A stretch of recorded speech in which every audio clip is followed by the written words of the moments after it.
6 सितंबर की सुबह का आगाज। मैं इस वक्त मौजूद हूँ 92 विंग्स अब्दुल्ला शाह गाजी रेंजर्स। मेरे अकब में आप देख सकते हैं रेंजर्स के एहलकार जो है वो तैयारी कर रहे हैं। किस चीज़ की तैयारी हो रही है? अभी यहाँ पर होने वाली है फ्लैग सेरेमनी। जिस तरीके से यहाँ पर आप देख सकते हैं कि तमाम नौजवान जितने भी जो पाकिस्तान रेंजर्स के जवान हैं वो अपनी ड्यूटी पर इस वक्त मामूर तो है ही, और सारी जिस तरीके का आज 6 सितंबर का दिन है, बहुत बड़ा दिन है। इस तरीके से आज हम इस प्रोग्राम के अंदर आपको दिखाएंगे कि जिस तरह से 14 को गिफ्ट तकसीम किए जाते हैं, और आज 6 सितंबर का दिन रेंजर्स पाकिस्तान रेंजर्स किस तरीके से मनाती है। जी, और हमने आपको दिखाया कि बाहर फ्लैग सेरेमनी की गई, उसके बाद पाकिस्तान रेंजर्स के जो शोहदा थे मात तकसीम की गए। लेफ्टिनेंट कर्नल फराज साहब हमारे साथ मौजूद हैं। आज के दिन की मुनासबत से क्या कहते हैं, क्या तजुर्बा रखते हैं? पूरी कौम तो वैसे ही सलूट देती है इस पाकिस्तान आर्मी को, पाकिस्तान रेंजर्स को। उनके क्या जज्बात हैं, क्या मैसेज देना चाहते हैं? सलाम सर, कैसे हैं? थैंक यू सो मच जी, आपका बहुत शुक्रिया। सर, क्या कहना चाहेंगे आज के दिन की मुनासबत से? आज का दिन हमारी कौमी और असरी तारीख़ का इंतहाई अहम दिन है। ये दिन हमें उस दौर की याद दिलाता है जब हमारी मुसल्लह अफ़वाज और पूरी कौम ने मिलकर भारतीय जरहरियत के ख़िलाफ़ अपनी आज़ादी और मुल्की वक़ार का दिफ़ा किया था। उस दिन हमारे बहादुर पाकिस्तानी शहरियों ने जिस तरह अपनी मुसल्लह अफ़वाज के साथ यकजहती का इजहार किया, तारीख़ में उसकी मिसाल आपको नहीं मिलेगी। आज के दिन हम अपने शुहदा और उनकी फैमिलीज़ को ख़राज तहसीन पेश करना चाहेंगे। आइए आज के दिन हम सब मिलकर ये अहद करें कि हम अपने वतन को अजीम से अजीम तर बनाएंगे और अपने शुहदा की कुर्बानियाँ और उनके खून को रायगा नहीं जाने देंगे। बहुत शुक्रिया सर। एक चीज़ मैं पूछना चाहूँगा, उस टाइम की जहाँ आपने बात करी कि अगर मैं ये बात भी बताता चलूँ व्यूअर्स को कि अगर बॉर्डर के ऊपर जो सबसे ज़्यादा फ्रंट लाइन के ऊपर लड़ी होती है वो पाकिस्तान रेंजर्स होती है, जो फ्रंट सबसे ज़्यादा फेस कर रही होती है। सबसे पहला जो उस जंग के अंदर जो शहीद थे वो भी जो थे वो रेंजर्स का शहीद था। अगर मैं इस चीज़ को हाईलाइट करूँ, ये बहुत बड़ी बात है। जो फ्रंट पे आप फेस कर रहे होते हैं दुश्मन को, सर उस वक्त दुश्मन क्या सोच के एक जो भारतीय प्रोपेगेंडा हर मरतबा से उस टाइम से हम आज तक भी देखते हुए आए हैं, उनका मीडिया हो गया, उनकी रेंजर्स हो गई, झूठी बातें, ड्यूटी करवाइयाँ। जैसे उस वक्त भी कहा जाता था कि भाई हम लाहौर पहुँच के चाय पियेंगे, और वो तो हमने उसके बाद भी दिखाया कि टी वॉज फैंटास्टिक, हमने यहाँ पर बैठ के पिलाई और उनको फिर इस तरीके से भेजा। क्या अभी भी वो ऐसे प्रोपेगेंडा करते रहते हैं? क्या उनको मैसेज देना चाहेंगे? जज्बे ईमान ये हमारे दिलों में है, और इसके आगे आप किसी भी किस्म का प्रोपेगेंडा खड़ा कर दें, मेरा ये ईमान है कि वो ज़रा ज़रा हो जाएगा।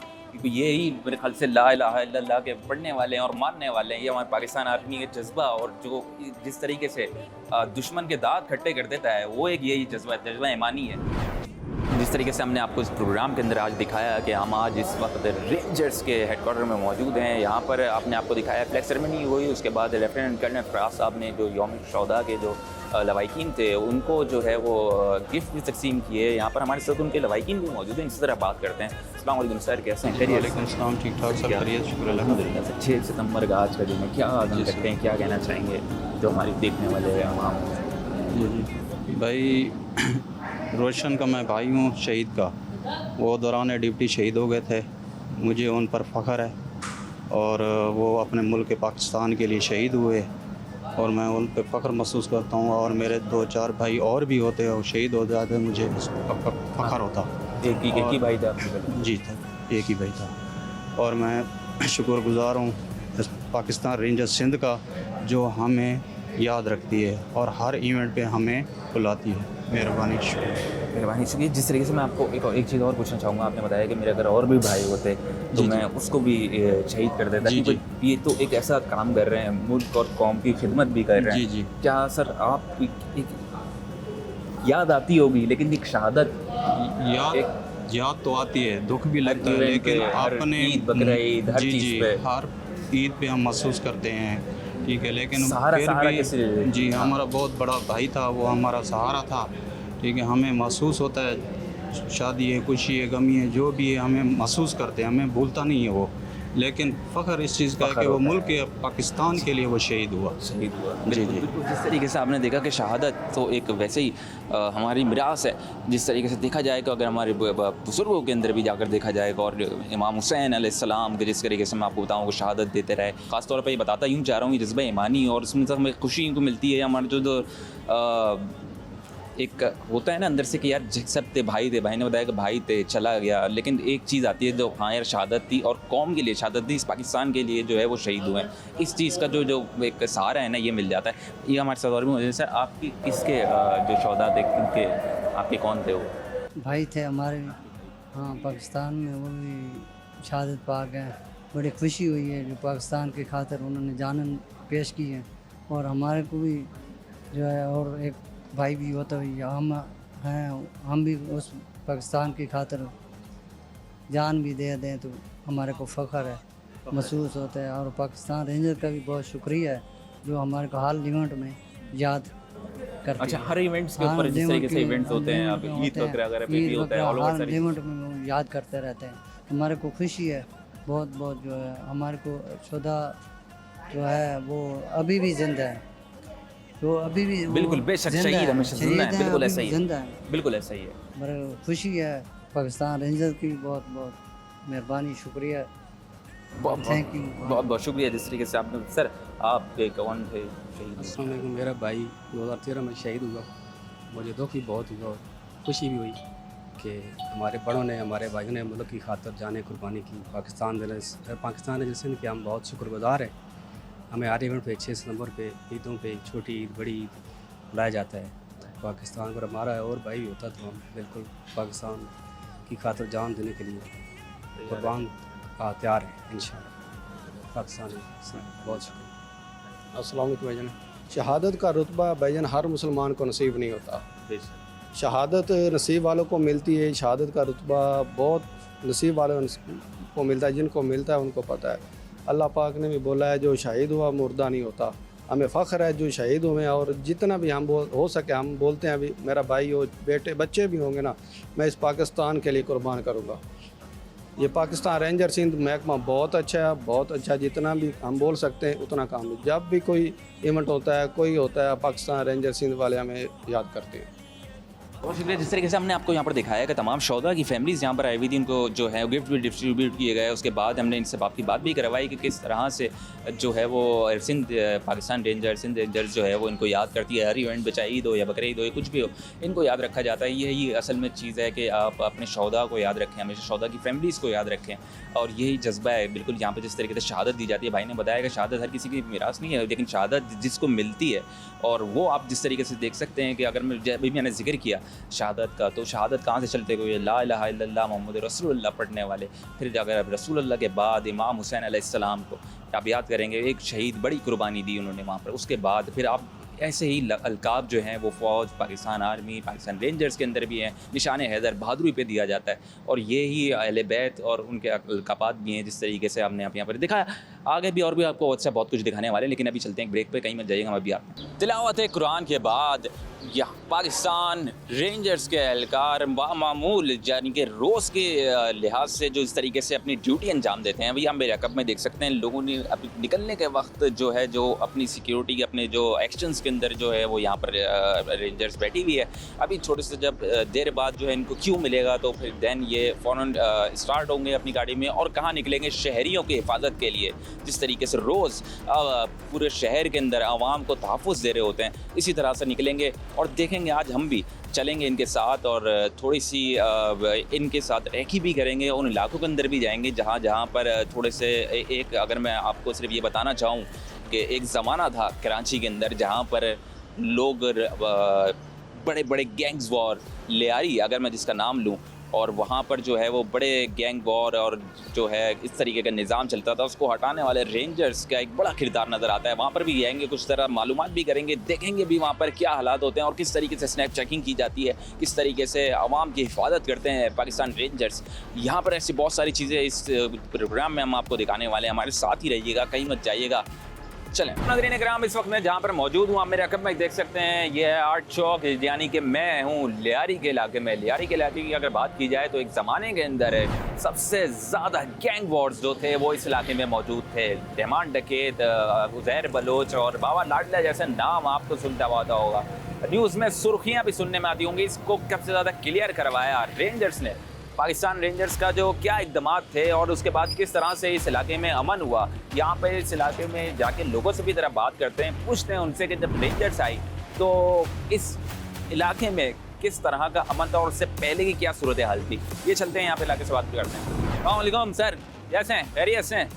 अल्हम्दुलिल्लाह अल्लाह का एहसान। एक तो मैं सबसे एक बात करना चाहूँगा, सबसे पहले तो कराची की बात करता हूँ। लियारी का इलाका है, ये बड़ा ख़तरनाक रहा है। यहाँ पर जो वक्त रहा है मेरे ख्याल से लियारी वालों को बहुत अच्छे तरीके से महसूस होगा। बिल्कुल, मेरी तो पैदाइश लियारी की है। लियारी की है जी हाँ, बिल्कुल। क्या दौर था उसके बाद फिर जिस तरीके से रेंजर्स ने अमन कायम किया है। 2013 में जो ऑपरेशन हुआ है अल्हम्दुलिल्लाह, हाँ, ऑपरेशन के बाद मैं तो दावे से कहता हूँ कि इस वक्त लियारी पूरी कराची में सबसे अमन वाला इलाका है। अच्छा, मैं गारंटी से कहता हूँ। लियारी में 4 इलाके थाने हैं, यानी चाकीवाड़ा, कलाकोट, बगदादी, कलरी, 4 थाने के हदूद है। आप इसमें एक बैंक डकैती मुझे दिखा दें 2013 के ऑपरेशन से लेकर आज तक। मैं चैलेंज करता हूँ, मुझे फांसी पे चढ़ा दें अगर लियारी के 4 थानों में एक बैंक डकैती है। अच्छा, फिर इसके अलावा लियारी में जो Snapchatting। जहाँ जो क्राइम, स्ट्रीट क्राइम जो पूरी कराची में जो इस वक्त हो रही है, हाँ। जैसे लियाकताबाद, करीमाबाद, अजीजाबाद वगैरह में, यहाँ तक कि लेडीज के पर्स तक छीनने जाते छीनने हैं। जाते हैं। लेकिन अल्हम्दुलिल्लाह रेंजर्स की मौजूदगी में मैं कहता हूँ अल्हम्दुलिल्लाह यहाँ आप 2 लाख का क्या, आप 4 लाख रुपए का फ़ोन मोबाइल लेके यहाँ से अगर कॉल करके यहाँ से जाएंगे ना आप पीरा नाका तक, लियारी की आखिरी नुक्कड़ तक, तो आपको ये छीना झपटी वाली कहानी नहीं मिलेगी। छीना झपटी नहीं मिलेगी। दिफा किया अगर हम बात करेंगे, यहाँ पे जो गैंग वॉर्स थे उसका जो दिफा किया, अमन किया यहाँ पर लियारी के अंदर। बिल्कुल, बिल्कुल। रेंजर्स का क्या किया उसके बाद जब मैं अमन कहता हूँ कायम- अगर रेंजर्स हाँ। ना होती तो आज शायद हम भी जिंदा ना होते आपके साथ। अच्छा, ये बात, इतनी बड़ी बात। ये बात हकीकत है, अल्लाह गवाह है। अच्छा, क्योंकि बहुत खतरनाक मेरे ख्याल बहुत से सबको ही खतरनाक पता है हालात थे। कोई- यहाँ तक कि मैंने खुद भी इलाका छोड़कर जो है मैं आला चला गया था 1 साल तक। फिर अमन कायम हुआ, फिर हम वापस आए। ऐसे कितने लोग नकल मकानी करके लियारी छोड़कर चले गए थे और आज वो दोबारा वापस आकर आबाद हुए। बहुत बहुत शुक्रिया यहाँ पर हमने अपना वक्त दिया है। यहाँ पर हमने मैं सिर्फ आपको बताने का पॉइंट और ये करवाने का मकसद था कि यहाँ की आवाम से भी मालूम करें कि रेंजर्स और पुलिस का क्या किरदार रहा है, यहाँ पे पाकिस्तान आर्मी का क्या किरदार रहा है। यौम दिफा पर तो रहा है, लेकिन कराची के अंदर जो जाहिर सी बात है दुश्मन जो था ना वो क्या करता है, वो देखता है कि अंदर से किस तरीके से खोखला किया जा सकता है, मुल्क के अंदर क्या क्या कार्रवाई की जा सकती हैं। ये एक बड़ा निज़ाम था। गैंग वॉर्स के जो भी मामला थे यहाँ पर, जाहिर सी बात है पूरे कराची के अंदर जिस तरीके से वो पूरा गैंग वॉर्स का सिस्टम चल रहा था और यहाँ पर हर चीज़ होती थी, स्नैच मारा भी जाता था, लोगों को उठाया भी जाता था और भत्ता वसूली भी की जाती थी। एक बड़ा सेटअप था। बहुत पुराने लोग अगर इस चीज़ के ऊपर समझते हैं, जिन्होंने भाई ने अंकल ने एक बड़ी अच्छी बात की कि बड़ी बात कर दी उन्होंने, बोला कि अगर रेंजर्स नहीं होती तो हम तो शायद ज़िंदा भी नहीं होते। इतना बड़ा काम किया है पुलिस रेंजर, पाकिस्तान रेंजर्स ने। तो ये तो खैर खराज तहसीन भी पेश करनी चाहिए, क्योंकि ये भी दिफा है। हम जो अपने मुल्क का दिफा कर रहे हैं, मुल्क के बॉर्डर लाइन के ऊपर भी और मुल्क के शहरों के अंदर भी। आगे चलते लियारी के अंदर बड़े हालात ख़राब रहे एक ज़माने के अंदर, क्लियर भी करवाया। क्या एक पहले और अब के अंदर फ़र्क नज़र आता है? नहीं, हमारे जब से हमारे मुहाफ़िज़ आए हुए हम पहले से तो बेहतर ज़िंदगी गुजार रहे हैं। पहले से बेहतर ज़िंदगी है। पहले मुश्किल था ऐसे गाड़ी चलाना भी यहाँ पे अंदर? गाड़ियों में सफ़र करना मुश्किल था, गैंगवार और चोरी चकारी भी बहुत थे। अच्छा, अभी अल्लाह का शुक्र है पहले से बहुत बेहतर है। पहले से बेहतर है। रेंजर्स ऑपरेशन हुआ बड़ा और कामयाब ऑपरेशन भी रहा। क्या पहले के और अब में क्या फ़र्क नज़र आता है और क्या कहना चाहेंगे आप इस बारे में? अल्हम्दुलिल्लाह सबसे पहले तो शुक्रिया अदा करना चाहूँगा पाकिस्तान सिंध रेंजर्स वालों का। तो इनके आने से काफ़ी अल्हम्दुलिल्लाह अमन हुआ है और हम जो यहाँ के लोग हैं, आवाम ने जो भी यहाँ के रहने वाले बाशिंदे हैं, माशाल्लाह इनकी एक्टिविटी से बहुत खुश हैं। माशाल्लाह इनके आने से बहुत यानी कि पुरसकून ज़िंदगी हम गुजार रहे हैं। अच्छा, पहले क्या मतलब अगर मैं फिर पिछली बात करूँगा, क्या माहौल था एक टाइम पर यहाँ पर? पहले इस तरह का माहौल था कि जैसे अपने पाकिस्तान में रहते हुए भी जो है ना पाकिस्तान में नहीं रहते थे, इस तरह का माहौल था। खतरनाक मतलब हाँ, अलग नहीं था। यानी कि दुश्मन जैसे आ गए, जैसे हमला कर दिया इंडिया ने या किसी और इंडिया ने या किसी और गैंग वॉर्स की सूरत के अंदर।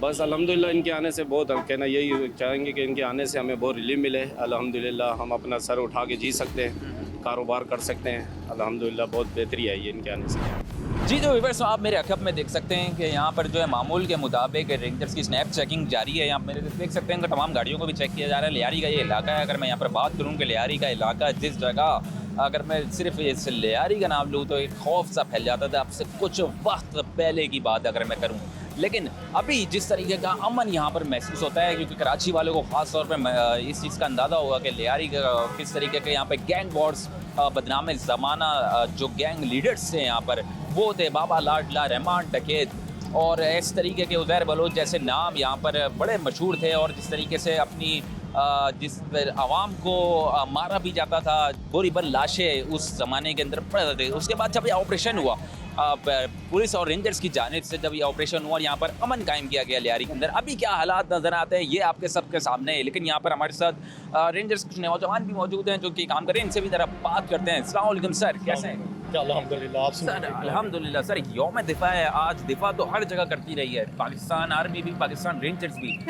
एक दिफा के बारे में बात करूँगा, जब यहाँ पर लियारी के लोगों को दिफा किया उन गैंग वॉर्स का, तो पाकिस्तान रेंजर्स ने क्या कहना चाहेंगे, वो वक्त कैसा था और कितनी मुश्किलात पेश आई? बिस्मिल्लाहिर्रहमानिर्रहीम। सबसे पहले यहाँ पे जब लियारी के एक वक्त था कि इतने हालात ख़राब थे कि यहाँ लोग आने से घबराते थे, इवन के खौफ व तारी था हद से ज़्यादा, और लोगों में कोई इस तरह का जिसको लियारी का नाम लेते थे वो घबराता था, डरता था, आने से गुरेज करता था। यस, ऐसे ही है। बट अभी अल्हम्दुलिल्लाह रेंजर्स की काविश इतनी हुई है कि अल्हम्दुलिल्लाह रोज़मर्रा की ज़िंदगी बहुत आसान है। हर बंदा यहाँ कारोबार कर रहा है और लोग पुरसकून ज़िंदगी को बसर कर रहे हैं, पुरसकून की ज़िंदगी गुजार रहा है। बिल्कुल जिस तरीके से हमने आपको यहाँ पर बताया, तो ये हकीकत बात है। ऐसे हालात होते थे कि जब यहाँ पर कोई गाड़ी, अगर आप ये पुलिस की गाड़ी या किसी और गाड़ी के साथ कन्वे भी आता था तो उसके ऊपर अटैक हो जाता था। रेंजर्स की गाड़ियों पर भी अटैक हो जाता था और रॉकेट लॉन्चर्स भी मारा जाता था। किसी को अंदर आने की इजाज़त नहीं दी जाती थी। एक बड़ा दिफा था जो, अगर मैं इसको भी बोलूँगा कि अगर 6 सितंबर तो एक बहुत बड़ा दिफा था, लेकिन कराची के अंदर जो रेंजर्स की काविशें हैं उनको भी आपको सराहना चाहिए, फरामोश नहीं करना चाहिए।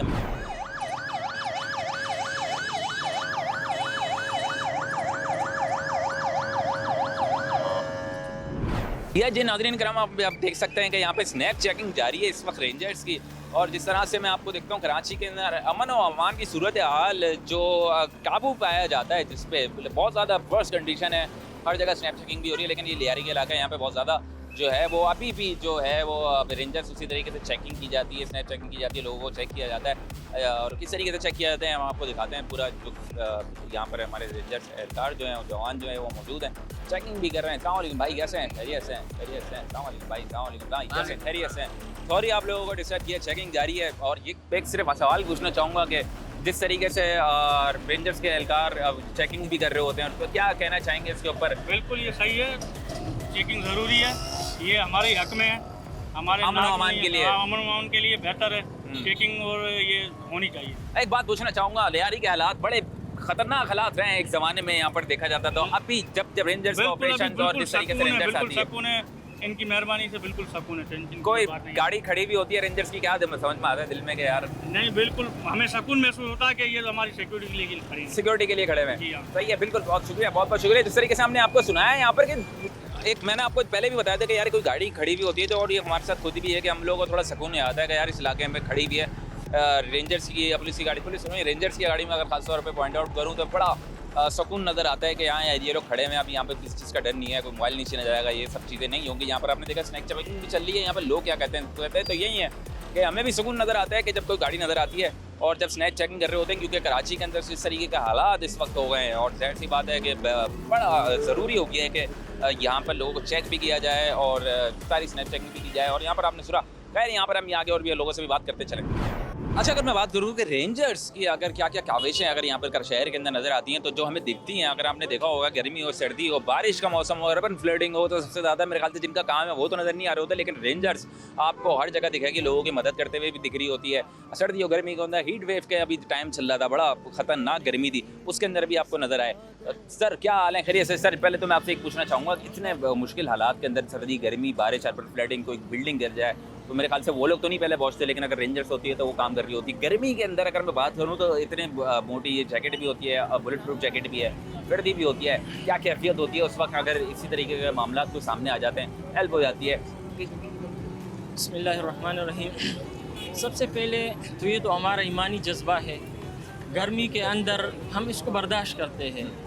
जहाँ मुल्क कौम का आवाम का खिदमत का मौका मिलते हैं हम उसको वो चीज़ नहीं देखते कि सर्दी है, गर्मी है, बारिश है, हम पहुंच जाते हैं लोगों की मदद के लिए, आवाम की मदद के लिए। और ये हमारी ईमानी जज्बा है और हम अपना जान माल सब कुछ इस पाकिस्तान पे, इस मुल्क पे लौटा देंगे इंशाल्लाह ताला। सर मैं अगर मैं बात करूँगा एक दुश्मन का जो एक क्राइटेरिया चल रहा होता है अंदर भी इस तरीके से हमने बताया कि यहाँ पर लियारी के इलाके में खड़े हुए हैं। दुश्मन तो आपको पता है किसी न किसी से बाहर से भी चोट पहुँचा रहा है, अंदर से भी किसी न किसी थ्रू पहुँचा रहा है। क्या कहना चाहेंगे उसको जो हमारे दुश्मन ये जो मालिक हैं वो ये काम देख रहे हैं? दुश्मन के बारे में ये कहना चाहूँगा कि इसके लिए हमें बाकायदा ट्रेनिंग दी जाती है कि दुश्मन का सामना किस तरीके से करना है। अगर कोई बिल्डिंग में है या कोई ऐसा एरिया है या कोई ऐसा इलाका है, मिसाल के तौर पर कोई बिल्डिंग में है, तो उसके लिए हम प्रॉपर तरीके से हमें ट्रेनिंग दिया जाता है और उस टारगेट को हम किस तरीके से उठाते हैं और अचीव करते हैं उसको। ठीक है, ये बिल्कुल जज्बा ईमानी भी है। इससे बहुत बहुत शुक्रिया आपने जिस तरीके से बताया कि मैं आपको ये जनरली मैं आपको इसलिए जिस बता रहा हूँ कि और रेंजर्स का क्या किरदार रहा है। हम लोग अक्सर देख रहे होते हैं कि जहाँ पर कहीं पे डैम छूट गया, कहीं सैलाब आ गया, उसके अंदर भी आपको रेंजर्स दिख रही है। अर्बन फ्लडिंग हो गई, इसके अंदर भी आपको रेंजर्स दिख रही है। कहीं कोई मेन कहीं पे कुछ दहशतगर्द घुस गए तो उसमें आपको स्पेशल फोर्सेस नज़र आती हैं रेंजर्स की। तो शहर के अंदर भी, कराची शहर के अंदर भी सबसे बड़ा किरदार नज़र आता है। एक और भी रेंजर्स के जवान हमारे साथ यहाँ पे खड़े हुए मौजूद हैं। अस्सलाम वालेकुम सर, कैसे हैं? खैरियत से? सर एक बात पूछना चाहूँगा, मैंने भी एक और भी जगह एक भाई से बात करी थी, मैं भी आपसे भी एक सवाल करना चाहूँगा। ड्यूटी करने के बाद जब घर जाते हैं 2 महीने 3 महीने 4 महीने बाद क्या एक जज्बा होता है और एक फिर जब वापसी आ रहे होते हैं और घर वालों की क्या कंडीशन होती है? जी अल्हम्दुलिल्लाह जो भी है ठीक है। जो भी आपने पूछा मुझसे मैं शॉर्ट लफ्ज़ों में बताऊँगा आपको कि जिस वक्त फैमिली के साथ हम होते हैं ना, तो ये समझ लो कि जैसे ईद का समा होता है ना, हमारा हर वक्त ये बच्चों के साथ रहने का ईद समझ लेंगे ये होती है। और जिस वक्त हम बच्चों से जुदा होते हैं तो उस वक्त दुख लगता है, लेकिन फिर भी अवाम की मोहब्बत है, अवाम के हमारे साथ बड़े एहसानात हैं और उनकी कुर्बानियों के साथ साथ जो हमारे शहीद हैं उनकी कुर्बानी है, हमें अपने शहीदों को नहीं भूलना चाहिए। बेशक, बिल्कुल। क्योंकि हम खड़े हैं तो बस उन्हीं की दुआओं की वजह से या उन्हीं के सारे कारनामे जो किए हुए हैं उनकी वजह से हम काम। सर 6 सितंबर के हवाले से यौम देना चाहेंगे अल्हम्दुलिल्लाह इंशाल्लाह ताला, जैसे हमारे बुज़ुर्गों ने, जैसे हमारे बड़ों ने, हमारे सीनियर हजरात जो थे जिन्होंने ये काम किए हैं, इंशाल्लाह ताला हमारा भी जज्बा यही है कि अगर मौका मिला तो इंशाल्लाह आवाम की खिदमत करेंगे और ऐसे अपने मुल्क की खिदमत करेंगे और अपनी दफाई करेंगे जैसे उन्होंने किया 6 सितंबर के दिनों में। इंशाल्लाह अल्लाह ने चाहा तो ज़रूर ऐसे ही हो। यहाँ हमारे साथ और भी रेंजर्स के एहलकार भी मौजूद हैं, इनसे भी ज़रा कुछ और भी बात करते हैं। पर मैं एक चीज़ पूछना चाहता हूँ आपसे कि जब ड्यूटी ख़त्म होती है, एक तो ड्यूटी कितने दिन तक की भी हो जाती है, 1 दिन 2 दिन 3 दिन भी कभी अगर कोई ऑपरेशन चल रहा हो, उसके बाद जब घर आते हैं और वैसे भी नॉर्मल रूटीन में क्या घर में क्या तासुरात होते हैं, क्या कैफियत होती है घर वालों की?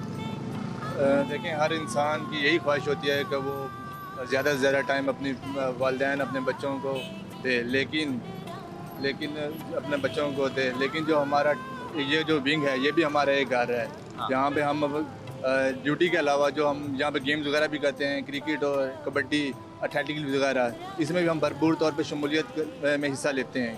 और इसके बाद जब ये हम गेम्स वगैरह की तरह के इवेंट्स करते हैं, जो हमारा जो ड्यूटी का मज़ा है वो दुबाला हो जाता है।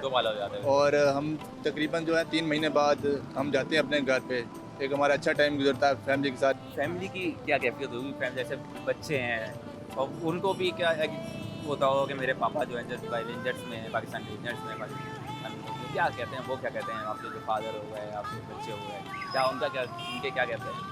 बच्चे तो खैर अभी छोटे हैं, लेकिन जो ज़्यादा जो मेरी कमी फील करती हैं वो वालदा और वालिद, और जो मेरे भाई हैं वो ख़ास तौर पे बहुत एक कमी फील महसूस करते हैं। जब मैं छुट्टी से वापस आता हूँ बहुत उनकी कमी महसूस होती है कि 1 महीना आप हमारे पास गुजार के जा रहे हो, आप फिर कब आओ। फिर हमारा यही होता है कि हमने कहा वालदा को भी यही हम तसल्ली देते हैं कि क्योंकि हमने आपको फ़ख्र होना चाहिए अपने बेटे पे, क्योंकि आपका बेटा पाकिस्तान रेंजर सिंध की खिदमत कर रहा है। तो इस वजह से बस इस तरह मतलब एक हमारा टाइम गुजरता है। मैं अल्लाह पाक का लाख शुक्र अदा करता हूँ कि अल्लाह पाक ने मुझे इस वतन की हिफाजत के लिए चुना है। और जिस तरह हमारी मुसल्लह अफवाज ने 6 सितंबर 1965 में दिलेरी और बहादुरी का मुजाहरा किया और दुश्मन के दांत खट्टे किए, तो हमारा जो हौसला है, जो हमारा मोराल है वो अभी भी बुलंद है। जिस तरह हमारा 1965 में उस टाइम पे बुलंद था, इसी तरह हमारा भी बुलंद है। जी नाज़रीन कराम, हमारे साथ ही रहिएगा 6 सितंबर आज के हवाले से रेंजर्स की क्या खिदमत रही हैं और इस हवाले से हम इस प्रोग्राम के अंदर बात करेंगे। कहीं मत जाइएगा, हमारे साथ ही रहेगा। अभी वक्त हुआ है ब्रेक का, हम भी आते हैं। जी तो व्यूअर्स, इस वक्त मैं जहाँ पर मौजूद हूँ, आप मेरे अकब में देख सकते हैं रिक्रिएशन रूम। रिक्रिएशन रूम क्या है? रिक्रिएशन रूम ये होता है जब यहाँ पर रेंजर्स के हमारे नौजवान जो होते हैं, जब रोडों पे खड़े पे स्नैक चेकिंग कर रहे होते हैं, आपकी हिफाजत में मामूर होते हैं, आवाम की हिफाजत में मामूर होते हैं, उसके बाद जब वापस आते हैं तो थक हार के थोड़ा सा रिक्रिएशन रूम में जाते हैं। रिक्रिएशन रूम में क्या है? रिक्रिएशन रूम में क्या है ये मैं आपको अंदर चल के दिखाता हूँ। आए मेरे साथ चलें। अस्सलाम वालेकुम। ये आप मेरे साथ अंदर आएँ, जरा यहाँ देखें ये क्या हो रहा है। यहाँ पर जो है थोड़ा सा रिलैक्स किया जाता है। अपने माइंड को रिलैक्स करने के लिए सबसे ज़्यादा जो होते हैं वो रेंजर्स के जवान जो होते हैं वो इस रूम का इस्तेमाल करते हैं। थोड़ा सा जब ट्रेनिंग से ज़्यादा थक गए या फिर बाहर ड्यूटीज़ देते कर जब थोड़ा सा रिलैक्स चाहते हैं, माइंड को रिलैक्स करना चाहते हैं तो इस रूम में आ जाते हैं। इस रूम में क्या हो रहा है ये देख सकते हैं। यहाँ पे कैरम खेला जा रहा है, यहाँ पे कार्ड्स खेले जा रहे हैं, यहाँ पे लूडो खेला जा रहा है। तो इससे होता क्या है, थोड़ी सी गपशप भी लग जाती है और थोड़ा माइंड भी रिलैक्स हो जाता है। इसमें थोड़ा सा बात करते हैं क्या कर रहे हैं, क्या जज्बात हैं, क्या जज्बात रखते हैं। अस्सलाम वालेकुम, क्या हाल है आप लोगों के? खैरियत से हैं? सर लूडो वूडो खेला जा रहा है, थोड़ा सा रिलैक्स किया जाता है अपने आप को। सर क्या अगर मैं बात करना चाहूँ कि सर क्या अज़म है 6 सितंबर, क्या अज़म रखते हैं, क्या जज्बा रखते हैं? आज 6 सितंबर 1965 पाकिस्तान का एक तारीखी दिन है और इस तरह जो हमारे सिंध रेंजर के जवानों ने जो कुर्बानियाँ दी हैं वो किसी से ढकी छुपी नहीं है और इंशाल्लाह हम उनकी कुर्बानियाँ उनको रायगा नहीं जाने देंगे। अपनी ड्यूटी जाना पहचाना तरीके से करेंगे ताकि दुश्मन मैली आंख से हमारी तरफ ना देख सके, ना देख सके। एक चीज़, एक बहुत अच्छी बात मेरे जहन में भी आई है कि अगर मैंने आपको जिस तरीके से इंट्रो के अंदर भी बताया था कि पहला जवान जो 6 सितंबर को जो है वो शहीद हुआ था वो रेंजर्स का जवान था। क्या अज़म, मैं अगर इस पर बात करूँ कि क्या जज्बा होता है, क्या जोश होता है? आपने बॉर्डर्स के ऊपर भी जो है वो ड्यूटीज़ दी होंगी। क्या एक अगर सामने दुश्मन होता है और इस तरीके के हालात भी देखे होंगे, क्या क्या जहन में आता है उस वक्त, क्या दिल में आ रहा होता है? ये बात कर जी बिस्मिल्लाहिर्रहमानिर्रहीम। आज़म तो बहुत कुछ आता है, अभी जिस तरह खून हमारे जज्बा कर रहे हैं और बहुत ज़्यादा जोश खरोश खून में आता है। अभी दुश्मन हमारे सामने और ज़िंदा जाए ये तो हो नहीं सकता। तो बस 6 सितंबर हम अपने भाइयों की, हमारे भाइयों ने, हमारे बड़ों ने जो अपना कुर्बानियाँ दी है तो हम उसको भूल नहीं सकते, कभी भी उसको कभी भी भूल नहीं सकते और ना भुलाया जा सकता है। पूरी कौम भी नहीं भुला सकती जिस तरीके से। ये सर बुलाने वाली बात ही नहीं है। हमारे अजीम थे, हमारे बहुत ही जो अफसरान जवान जो इस दुनिया से दुश्मन का मुकाबला करते हुए अल्लाह को प्यारे हुए, तो हम इस हवाले से यही कह सकते हैं कि ये अभी तक हमारे दिलों में बसे हुए हैं। दिलों में बसे हुए। बस मैं तो अभी बाहर ड्यूटी पे था, अभी वापस आए ड्यूटी खत्म करके, तो बाकी लोग खेल रहे थे, इंजॉयमेंट कर रहे थे, फिर गेम खेल रहे थे, इंजॉयमेंट कर रहे थे। मैं भी साथ बैठ गया, मैंने बोला मैं भी थोड़ा खेल लूँ, गपशप करें, थोड़ा गपशप करें, इंजॉयमेंट करें, माइंड रिलैक्स करने के लिए। ये सिर्फ अपने दिमाग को ना फ्रेश रखने के लिए और थोड़ा हमें सहूलत मिली है। जब गेम से ड्यूटीज़ ऑफ करते हैं, ऑफ करने के बाद फिर इधर गेम शेम करते हैं, थोड़ा रिलैक्स हो जाता है बंदा। जाहिर सी बात है, बिल्कुल ऐसे ही है। अभी शायर है कि हमें दुनिया से क्या मतलब, शहादत है मिशन अपना। हमें दुनिया से क्या मतलब, शहादत है मिशन अपना। सहरा में दफन होंगे और दिए कफन अपना। थोड़ा और भी इन लोगों से गपशप कही है, क्योंकि गपशप कर रहे हैं तो बैठे हैं, थोड़ा माइंड रिलैक्स करने बैठे। सर क्या अगर मैं बात करूं कि 6 सितंबर बड़ा दिन है, क्या आपका क्या जज्बा है इस दिन के हवाले से, क्या कहना चाहेंगे? बेशक 6 सितंबर 1965 को पाकिस्तानी अफवाज ने दुश्मन के अज़ाइम को नकारा बनाते हुए एक दुनिया को वाज़ेह पैगाम दिया कि जो हमारी धरती की तरफ पहली आँख से देखेगा उसके अज़ाइम को नकारा और मट्टी में उसके अज़म को कुचल दिया जाएगा। और हम भी उस मकसद के लिए, इस वतन की बका व इज़्ज़त शान मान के लिए, सबसे परचम को ऊंचे रखने के लिए पेश हैं। क्योंकि वतन है तो हम सब हैं, वतन नहीं तो कुछ भी नहीं। इस वतन के लिए हमारे जितनी बुज़ुर्गों ने लाजवाब कुर्बानियाँ दी हैं, तो उनकी बदौलत हम यहाँ पे आज हमारी आवाम खुशहाल है और अपने वतन में आज़ाद है। और आप लोग भी जब बॉर्डर्स पे खड़े होते हैं, जब हमारे शहर के अंदर किसी जगह पे खड़े हुए होते हैं, तो मैं आपको खुद भी ये बताऊं कि जो आवाम है वो भी एक सुकून का सांस ले रही होती है कि अगर यहाँ पर रेंजर्स की गाड़ी खड़ी हो तो हम यहाँ पर सुकून से ट्रैवल भी कर सकते हैं। क्योंकि स्नैचिंग और बहुत सारे मामला दीगर जो कम तो हुए रेंजर्स के आने से, लेकिन एक सुकून हो जाता है कि यहाँ से अगर रेंजर्स की गाड़ी खड़ी हो तो हम सुकून से गुजर सकते हैं। ऐसे ही बॉर्डर के ऊपर जिस तरीके से आप लोग खड़े हुए होते हैं, तो ऐसे ही जो पूरी कौम है वो ये सोच रही होती है कि उनके दिमागों में भी यही है और वो उनको शुक्रिया अदा भी करती है कि जिस तरह से आप लोग वहाँ पर ड्यूटीज़ दे रहे होते हैं। आज अगर हम लोग सुकून की नींद सो रहे हैं तो उनमें सबसे बड़ा किरदार पाकिस्तान रेंजर्स और पाकिस्तान आर्मी का है। सर क्या कहना चाहेंगे आप? 6 सितंबर 1965 को ये हमारे लिए बाइस फ़ख्र का दिन है और ये दिन हम ईद की तरह मनाते हैं और ये दिन हमारे लिए फ़ख्र का दिन है। हमारे बड़ों ने इसके लिए बड़ी कुर्बानियाँ दी है, इस सब हिलाली परचम के लिए बड़ी कुर्बानियाँ दी है और हम भी इसी तरह इस सब हिलाली परचम के लिए हम कुर्बानी देने के लिए तैयार है। और आखिर में मेरा शेर कहना चाहूँगा, ये गाजी ये तेरे पूरे सरार बंदे, ये गाजी ये तेरे पूरे सरार बंदे, जिन्हें तूने बख्शा है ज़ौक़ खुदाई।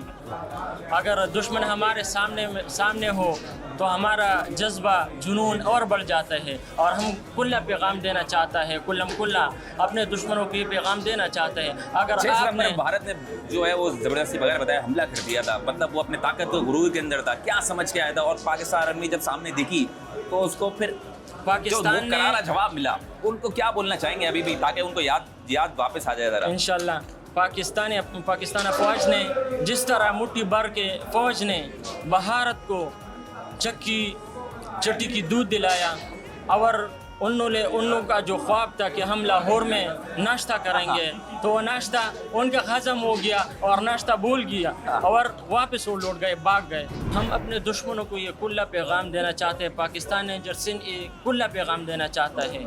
अगर आपने मेरे आंख से देखा तो आपका आंख हम नोच देंगे, अगर आपने उंगली का इशारा भी किया तो आपका हम हाथ तोड़ देंगे इंशाल्लाह। जिस तरीके से आपने आपको एक और बात बता चलूँ, भाई ने बताया है कि जो भारत की फ़ौज थी वो ये सोच रही थी कि हम जिस तरीके से अंदर अपने ताकत की जो क्रूर में जो थी जितनी, और पाकिस्तान के अंदर जब उन्होंने एंट्री मारी तो उनके जहनों में ये था कि हम लोग वहाँ जब जाकर पहुँचेंगे तो नाश्ता करेंगे।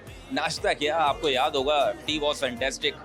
तो कितना फैंटास्टिक नाश्ता करवाया होगा उस वक्त भी, जिस वक्त आपको याद होगा। खैर अभी मैं यहाँ पर और भी भाई से बात करता हूँ। सर क्या आप क्या असम रखते हैं, क्या कहना चाहते हैं, क्या एक मैसेज देना चाहेंगे हमारी मैं आज इस 6 सितंबर की इस मौके पर मैं आवाम को भी ये पैगाम देना चाहता हूँ कि हम आवाम के लिए हर किस्म की सिक्योरिटी के लिए हर किस्म की बिछाना खड़े हैं, लेकिन आवाम को भी चाहिए कि हमारे साथ हर कदम बढ़ाए, पाकिस्तान की तरक्की और खुशहाली के लिए हमारे साथ हर कदम बढ़ाए, हमारे साथ चले।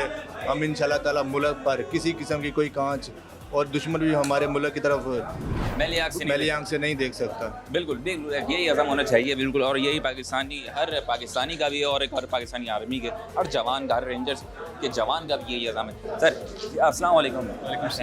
लूडो वूडो मेरे ख्याल से आप जीतने भी वाले हैं, मैं जीतने से पहले, और जीत तो हमेशा रहेगी पाकिस्तान रेंजर्स की भी। क्या कहना चाहेंगे? देखिए पाकिस्तान है तो हम हैं, वाह। इस पाकिस्तान की तरफ जो भी देखेगा हम उसकी आंखें निकाल लेंगे, ठीक है। और ये पाकिस्तान है, हम इसके और जिसने देखा मेरे ख्याल से वो तो निकाल के भी दिखाएंगे। हाँ इंशाल्लाह। सही है, जो ज़बरदस्ती घुसने की कोशिश करी उनको जवाब भी वैसे ही बिल्कुल जवाब दिया और आइंदा भी देंगे इंशाल्लाह। इस अज़म के साथ हम इंशाल्लाह आगे बढ़ेंगे। और एक शेर आइंड में सुनाऊंगा आपको मैं, दश्त तो दश्त है दरिया भी न छोड़े हमने, दश्त तो दश्त है दरिया भी न छोड़े हमने, बहरे ज़ुल्मात में दौड़ा दिए घोड़े हमने। क्या कह रहे हैं, जज्बा ईमानी होता है जिस तरीके से। मगर मैं आपको यहाँ पर एक और चीज़ हाईलाइट करता चलूँ कि भारत जो था ना वो ये सोचता था उस वक्त जब अंदर घुस रहा था, उसके जहनों में ये था कि हम यहाँ पर जाके फ़तह कर लेंगे, नाश्ता करेंगे और जो है उस वक्त के वज़ीर आज़म को तो कोई सलामी देंगे। लेकिन उसको ये नहीं पता था कि ये जो अज़म है ना, जज्बा ईमानी है, ये ला इलाहा इल्लल्लाह के मानने वाले हैं, ये वो फ़ौज है। हमारे दिल में वो जज्बा था कि जिसने मुँह तोड़ जवाब दिया और वो मेरे ख्याल से भारत कभी ज़िंदगी में नहीं भूल सकता।